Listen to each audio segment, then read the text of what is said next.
It's time for a commercial break, and I promise that it relates to what I'm going to share. Oh. Maybe. Come on.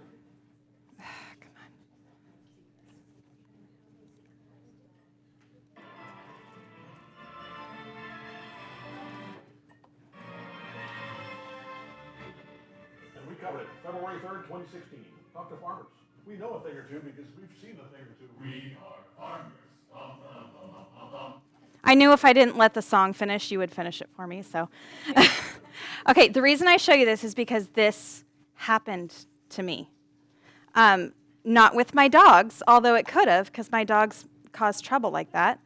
But with my girls, they're 4.5. We had just moved into our new house, and I was upstairs folding laundry with my little newborns, and my husband was downstairs, and I heard the girls laughing and giggling, and I was like, man, he's having a lot of fun with them. That's really cool. I'm glad he's spending time with them. And then out of the blue, I heard, girls! And I was like, uh-oh. And the girls came scampering upstairs into their room and closed the door. And I was like, something's up. So I came downstairs and I said, what's going on? And my husband said, go look in the kitchen. And I didn't need to go look in the kitchen because the water was pouring out down the hallway. And so Daddy was caught off guard and apparently was not playing with them.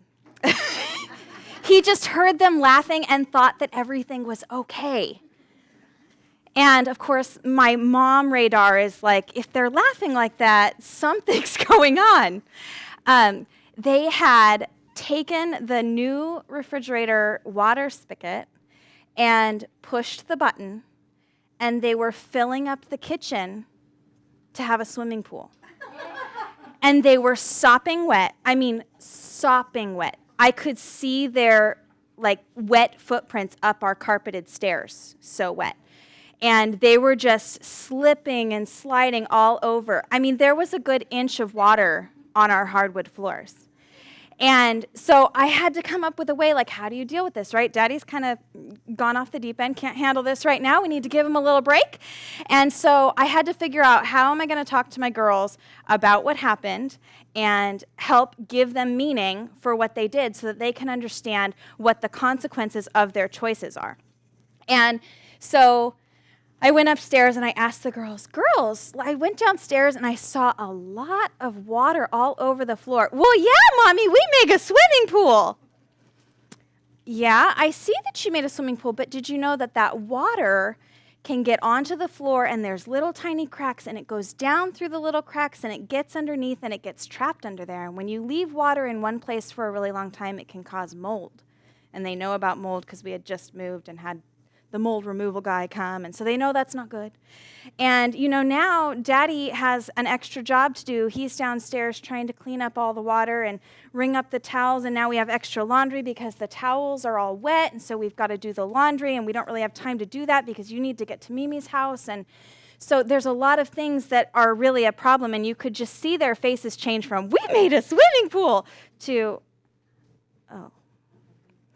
Because they finally got the meaning of what they had done. And I said, I know that you're really excited about swimming. Yeah, Mommy, you told us that we could swim.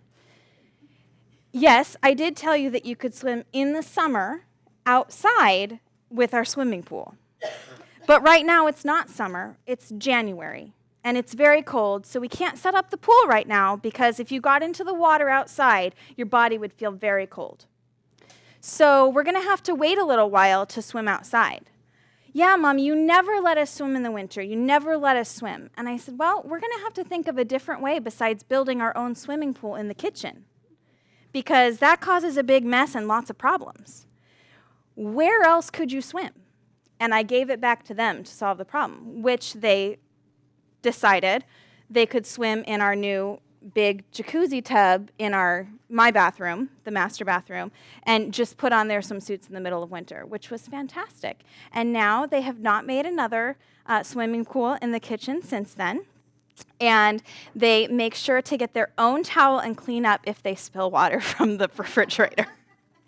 So that's just an example of how I could have drawn that out, and I chose not to at the time. I chose to talk to them about it, and I did that orally by using the ideas and connecting all of the relationships between me and Daddy and them, and created pictures in their mind, like oral cartooning, so that they could understand how their choice affected other people. And then the next thing I have to show you is a video of my daughter this week, and she's 2. Her name is Lauren, and there's really good oral assignment of meaning in here and creating cartoons for them. At the same time, this is always with my kids done on the fly because I want it to be authentic. So it's whenever I'm like, ooh, I think something amazing is going to come up in this conversation. Quick, grab my phone and set it there. So at the beginning, she's like looking at herself in the camera, and just ignore that part and focus afterwards when I'm talking to her.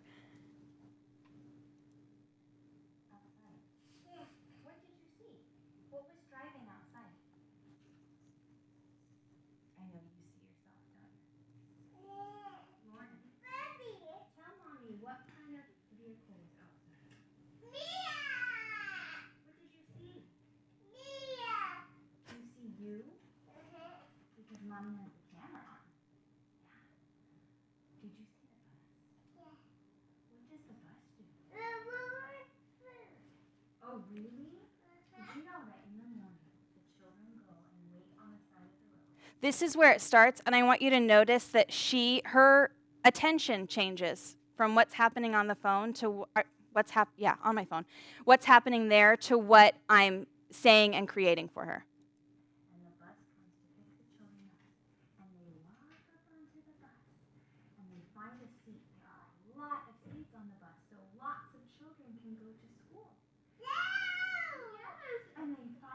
And they take their backpack off and sit on the bus quietly while the bus driver starts the engine. And when the bus driver goes, he finds a spot on the road where it's safe, and then he comes to a stop, pushes on the brake at the stop sign, and he turns this way, and he turns that way. He turns all the ways he needs to go and follows the road until he gets to the school. And when he gets to the school, all of the children wait until the bus stops. And they pick up their backpack, and they walk to the front of the bus. And they get off the bus and go into school to start their day. Because the bus stopped. Oh, is it quiet time at school? We need to keep our words inside of our mouth so that all of the learners can do their job.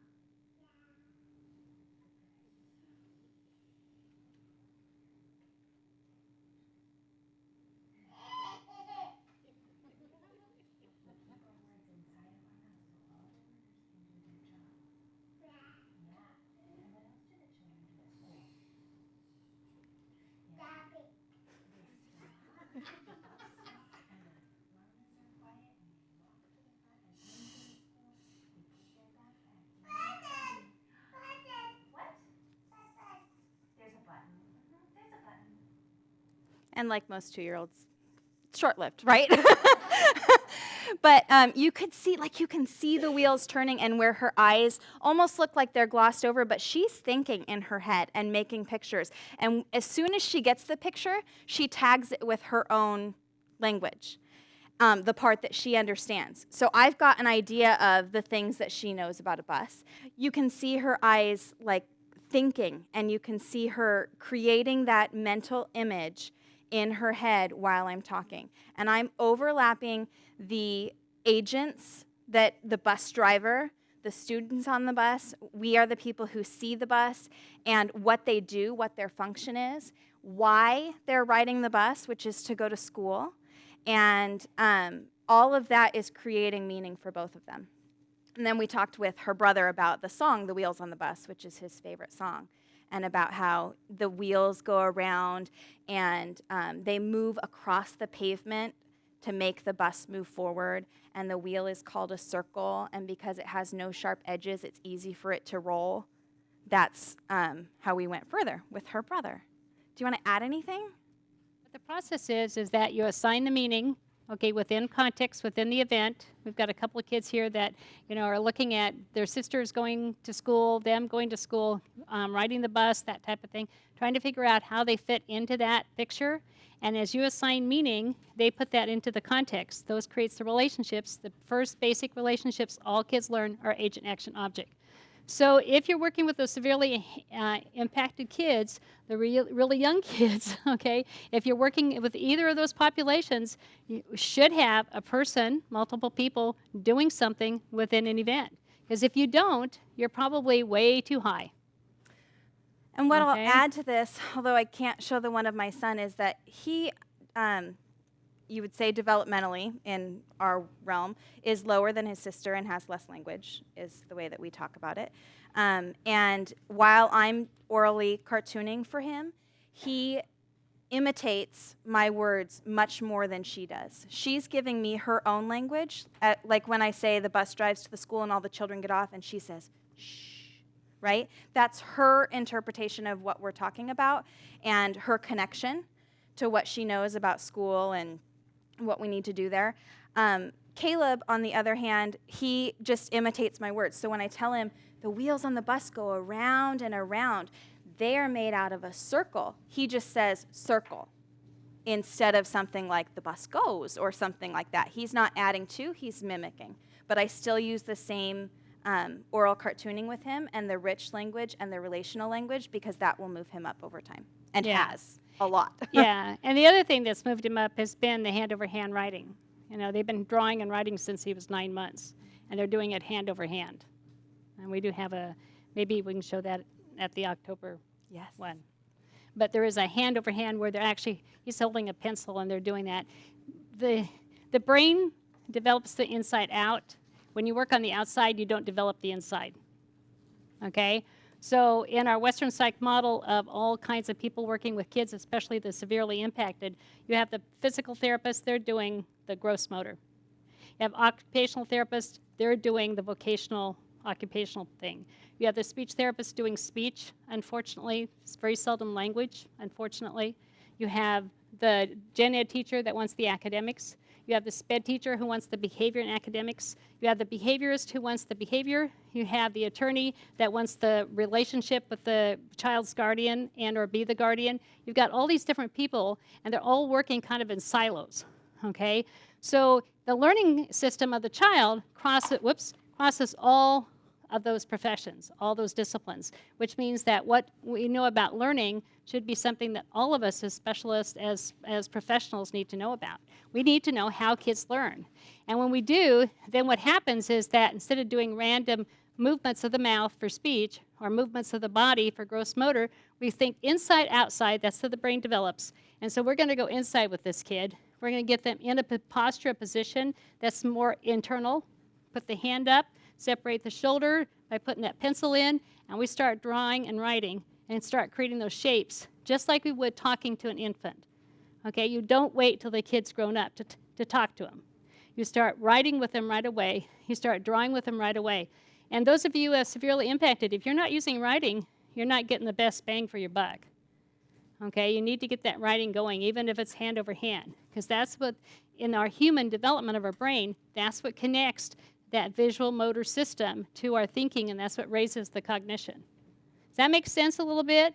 So the idea here is that that relational rich language is really, really important. I'll give you one other. I've given it to other places. We've got an example up here. It says bathroom stall. It's just one of my favorites. I have a child with Down syndrome. She is, if I remember right, about 8 years old. And this is a number of years ago at a program that we had here in North Portland. And it was a summer program. And the classroom teacher had taken this child to the bathroom. And the EA, the educational assistant, had taken the child to the bathroom. And the child got in the stall and wouldn't come out. And so the EA begged her, pleaded her, rewarded, promised her rewards, talked to her how she's getting in trouble, did all this stuff. Anyway, the kid's not coming out. 20 minutes later, she goes and gets the classroom teacher. The classroom teacher leaves the EA in there, comes back down, spends another 20 minutes trying to get this kid out of the bathroom stall.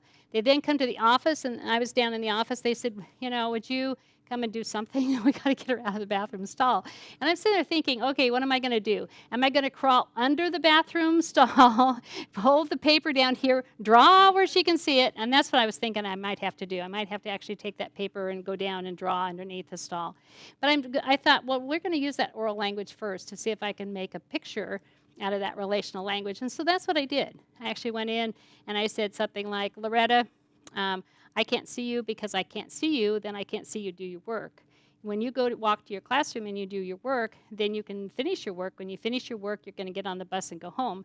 So in order to go home, I need to see you, and I need to see you come out of the bathroom stall so that you can go walk to the classroom, do your work at the classroom so you can go home. So I need to see you walk out of the bathroom stall. She came out like this. Question I have for you is, how did she come out? Those of you who have pictures in your head, how'd she come out? She crawled underneath because I didn't tell her to open up the door and walk out, okay? And of course, the minute she did it, I knew exactly what I had done, okay? I didn't put that extra rich language layer of, unlock the door, walk out of the door so I can see it. I didn't put that in there. And so she did exactly what I said to do.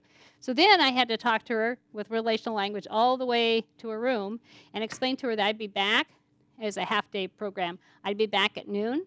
And when she saw me stand at the door at noon, we would walk together back to the bathroom. When we got back to the bathroom, she would crawl back under the door. She would reach up, unlock the door. She would unlock the door, walk through the door, and then we'd walk together out to the bus so she could go home. I had to do that whole thing. So at noon, I was right there at the door. She looked up. She saw me. She stood up. She walked right to me. We walked down the hall. She went down. She crawled under. She unlocked the door, walked out, and got back on the bus. Okay, and it literally was that fast. So I want to remind you that we do a lot of drawing and writing in here, but the main idea is we're trying to create concepts. So to do concepts, they have to be visual. So it means more language, the lower the kids are, not less language. And I hope that's a takeaway today, because out in the schools, they're always telling us less language. They're telling us, reduce your language. The lower the kids are, less language. If you're using a behaviors program in which you're doing stimulus response, input, output, they're telling you to use mands, stop, don't, be quiet, okay? Listen to my voice. My voice changes, it sounds angry. My face changes, it sounds angry with mands. It's not natural relational language. You want natural relational language that tells us the who, the what, the where, the when, the why, the how. You want the because. You want the overlapping semiosis. He plugs his ears so he doesn't have to hear you. Right, because when you actually talk and he watches your face and makes the pictures in his head, then it creates the concepts. So he can plug his ears, and I bet during the time I was going to say he's going to close his eyes. That's what I was going to bet, that he's not looking. That's exactly what I was going to say. Because if he does, he has to do it. Okay? And I've had kids with the same thing with the drawing. I'll draw, and they'll pick it up, they'll wad it up, throw it away, and I say, okay. I pull out another piece of paper, and I draw again, and throw it away, and it's like, oh, okay, this is fun. We'll draw again. And, I've had young kids say to me, you're just going to draw it again, aren't you? And I go, you bet. Because when you see it, then you make a picture in your head. And when you make a picture in your head, then you can do what you need to do. See? And so it's pretty powerful. And that's why they close out that, because then they can kind of be a part of the sensory system and they don't have to think. Remember, thinking is conceptual, so it's layering. Okay? So that means that I'm always have a conflict between what I know and what's coming in. All right? And the kids will, in fact, try to block that in order to just do a piece of it because they can do that, okay? But what happens is they get higher and they start thinking about you and you being in the picture. They don't do that anymore. Yeah. So, yeah, that's that. Yeah, it's to me when somebody says, well, gee, the kid shut his eyes, it's like, well, yeah, now they can focus on their pictures in their head. Right. Or they say to me, plugged his ears, I go, yeah, because sound doesn't have any meaning. Or the kid, gets underneath the table. I go, well, I obviously am not putting the kid his own picture because he's under the table. See, to me, I understand all those behaviors represent the way that learning system is functioning. And it all comes back to me as the educator. So if the kid's doing something like that, I'm not making the information meaningful enough. and I have to put more layers in there. And what the interesting thing is that sometimes the lower they are, the more immediate you get a change. I mean, they'll just say, oh, okay, I'm just walking. You know, the higher they are, the more likely to say, hey, lady, I don't want to do it. Okay? But that's what you're pushing for. You're pushing for kids to tell you, I don't want to do it, and why. Okay? The kids that just tell you, I don't want to do it, that's still sensory motor to pre-operational. It's the low level of language, that kind of thing, pre-language function. But when a kid can turn to me and say, you know, a college student, they need to draw because their writing doesn't make any sense. It's patterns without sense. And I've told them to draw, to draw, to draw. I've shown them. I've done hand over hand. I've done everything except do the work for them, basically. And they come back and they say to me, you know, I want to be normal. I've had students say this to me. I want to be normal, and normal isn't drawing. Okay? And I go, well, in today's world it is, and I'll try to talk to them about vocations and professions and stuff where we do all this drawing, and they still say, no, I want to be normal. And I say, okay, so you realize that you're making a choice between being able to do the task and not being able to do the task. And they'll say, okay. And I had one student who went through a whole semester that way. At the end of the semester, she's getting the grade that goes with not doing the task. And she came back to me and she says, you know what? She says, I don't want to flunk this class. And I said, why? And she says, because I want to continue in special ed. And I said, well, then you're going to have to draw your final exam, and I've got to see the pictures, and if I don't see them, I'm not going to pass you in the class. Because this is our second semester, and you've chosen to be normal, and it's not normal to flunk a class. Normal is when you pass a class. And to pass it means you have to have access to how you actually think. And you've chosen not to do that. So how could I ever trust you working with kids that need to have their systems met when you won't even meet your own learning system needs? And I was pretty much in her face on it. And she chose to do the drawing. The paper was amazing, okay? And she's out in the field doing some really nice things now. But, you know, sometimes you just have to say, okay, when you get high enough that you have enough language to make that choice, you have that choice. Does that make sense a bit? I had a 9th grader one time at a party. I went there because they were doing other things, and the kid just happened to be there, and I knew him because I had his testimonies in 6th grade. And he wanted to talk about his learning system, and it was much better than the party. Anyway, and so it really was. That's my life. Anyway, so you know, for about 45 minutes, he's talking to me about it. He says, you know, I learned very quickly that it's a choice.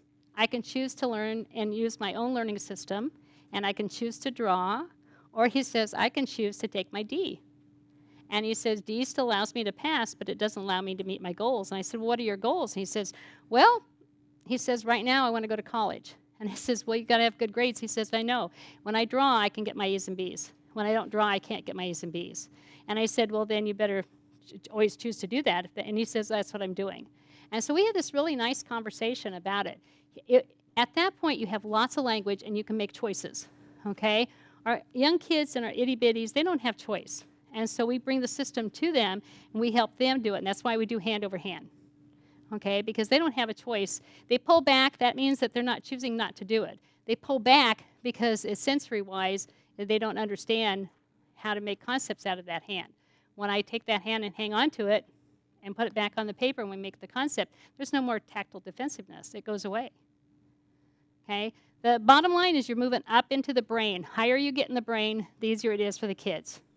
Okay? Lower you are, the harder it is, and the more you have to practice. Okay? All right.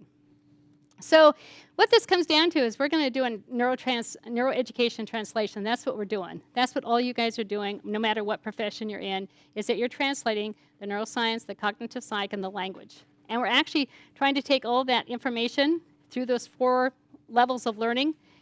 And the bottom line is learning is more than input-output.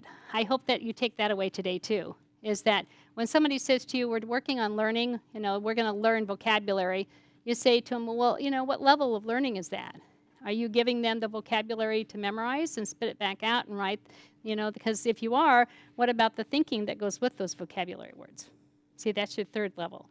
Or what about the language? How are they going to use those thoughts outside? Sentences don't count. Sentences don't count. You have to use it means it has to be in stories, has to be in some type of context. The other thing is that I hope you also take away here that this level 3 and 4 language and concepts, those are tightly bound, okay? So that means that concepts, that's your thinking. Thinking is always in a scaffold. That's where you get your Piagetian stages, okay? And it's up to us with language to assign meaning. those young kids that are acquiring language, they do not get enough meaning for language to function the way it needs to unless we assign the meaning. If you're using input-output types of models, there's no meaning assigned. Okay, and that's where we're missing it on our ELL programs, we're missing it on our SPED programs, we're missing it in Gen Ed, is that we're not getting that refinement, that assignment of meaning. There's almost none of that done in kindergarten, first grade, second grade. There's some of it done in third, fourth, fifth grade. By the time the kids are in sixth grade, many of our kids have already tracked themselves out because they're not getting enough of those layers. Okay, and by tracked it out, what I mean is that they're in alternative programs, they're having social behavioral issues. We lose kids, we don't know where they are. They supposedly go from one school to another. They're being lost in the summary data of how many kids are in the school, that kind of thing. There. Yeah, I see you too. Mommy. Yeah, and Mommy.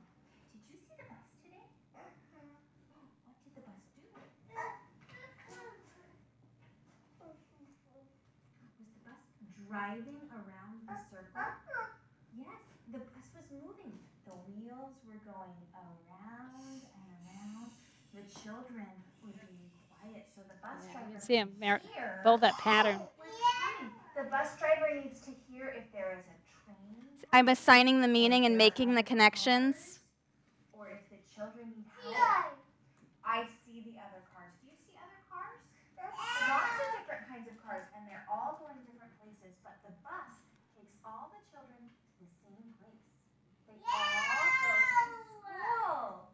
Yes, they all go to school together. What do you see? You see yourself. I know. Show me what the bus does. Oh, yeah, Lauren's over there. Show me what the bus does. Does the bus go and go and go? It moves across the pavement. That's called go. Go. It moves. The wheels on the bus go round and round. That means that they move in a Excuse circle my son around picking his and nose. around. Circle, that's right. A wheel looks like this. A circle. A circle looks like this. The wheel goes around and around. Pretty cool, huh? Mommy's there too. Did you like to hear about the bus? Yes, Caleb. That's right, you say me. I am here. Say I am here. Here. I am here. And no. You can say, where is Lauren? Where is Lauren? Can you say it? Watch my words. He indicated it. That's great. Where is no. There she is.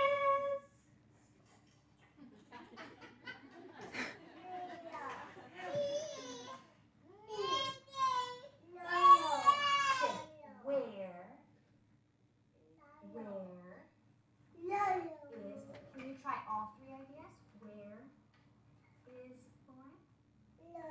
Look at Mommy. Say this idea.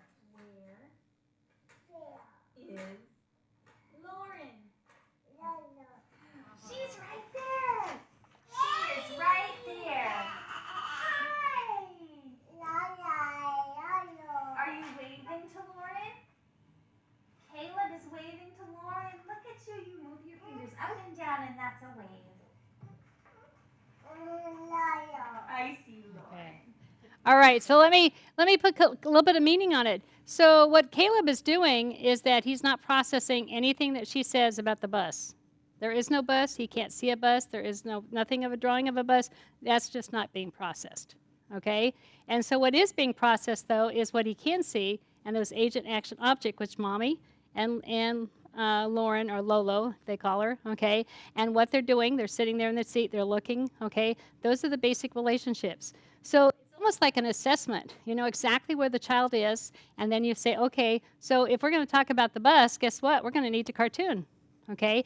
Now, we could talk about the bus over here with Lauren, and Lauren could actually stay with us and think about it and put some of that in. We talk about the bus with Caleb, we're going to have to draw it. Okay, and so you can actually start seeing some of these differences in terms of processing, and what that does, those of us who are in SPED, is that's what we're supposed to be doing. We're supposed to be picking up what the kids are and being able to assign meaning where they're at in the way in which they process. Does that make sense with everybody? And I really tried to, he's You still tried everything to developing get that his sound. agency and Yeah. getting him to see who he is in the picture in relationship to the rest of us that are in the car.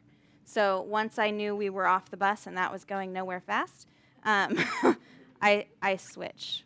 Yeah, because she did everything. She broke it down, she built it back up, she did all the speech models that we do with the kids and imitation and everything. He's just not going to do it. It's not there. You know, and he's going to go back to the here and now and what he can see and what's happening with the agents around him. Yeah. Remember, thinking is conceptual, so it's layering. Okay, so that means that I'm always have a conflict between what I know and what's coming in.